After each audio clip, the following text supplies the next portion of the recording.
நம்ம இப்போ என்ன பார்க்க போகிறோம்னா, அன்றைக்கி ஒரு கல்யாண ஆர்டரு திங்ஸ் கேட்டிருந்தாங்க. அது பார்த்திங்கன்னா வெங்காயம் 50 கிலோ கேட்டிருந்தாங்க. வெங்காயம் 50 கிலோ அங்கேயே பிரித்து சுத்தம் பண்ணியாச்சு. இதில் பார்த்திங்கன்னா இந்த சாக்கில் பச்சை மிளகா கொஞ்சமும் இது இருக்குது. இதில் புதினா கொத்தமல்லி இருக்குது. இதில் கத்திரிக்காயும் பச்சை மிளகாயும் இருக்குது. இதில் தேங்காயும் எலுமிச்சம்பழமும் இருக்குது. அதில் மாங்காய் இருக்குது. டிக்கிக்குள்ளே வாழைக்காய் இருக்குது. அப்புறம் பிரித்து சுத்தம் பண்ணோன்னையும் காமிக்கிறேன் வாங்க. தக்காளி வீட்டில் இருக்குது. கலரில் பார்த்தீங்களா ஃபுல்லாக அந்த சைடு இந்த சைடு இதில் எப்படி உட்காந்துட்டு தலைவாசலில் இருக்கோம். நம்ம போயிட்டு எல்லாத்தையும் பேக்கிங் பண்ணி கல்யாண வீட்டுக்கு பெரம்பலூரில் கொண்டு போய் கொடுக்கணும்.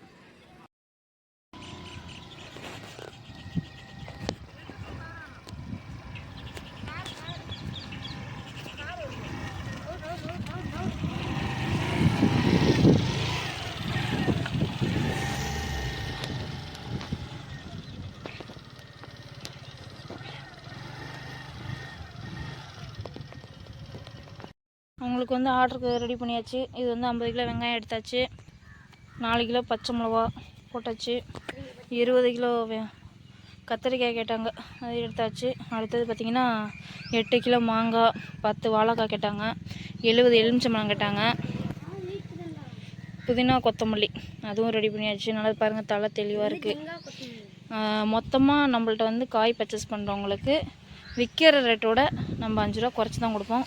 காய் ஃப்ரெஷ்ஷாக இருக்கும். பார்த்திங்கன்னா இப்போ இந்த கத்திரிக்காய் பார்த்திங்கன்னா சந்தையில் 60 ரூபா 70 ரூபா விற்பாங்க. அரை கிலோ காய் கிலோ 20 ரூபான்னு நினைக்கிறேன் விற்கிறாங்க. நம்ம வாங்கினதோட 5 ரூபா மட்டும்தான் எக்ஸ்ட்ரா வச்சு விற்கிறோம். பார்த்திங்கன்னா கத்திரிக்காய் நல்லா பிஞ்சு காயெல்லாம் பார்த்திங்கன்னா பிஞ்சு காய் தான், நல்லாயிருக்கும் காய். மாங்காய் கிலோ உங்களுக்கு 50 ரூபா தான் போடுறோம். வாழைக்காய், எலுமிச்சம்பழம் எல்லாம் ரெடி பண்ணியாச்சு. நெக்ஸ்ட்டு போய் தக்காளி மட்டும் பெரம்பலூரில் எடுத்து அவங்கள்ட்ட டெலிவரி பண்ணிட்டு வரலாம்.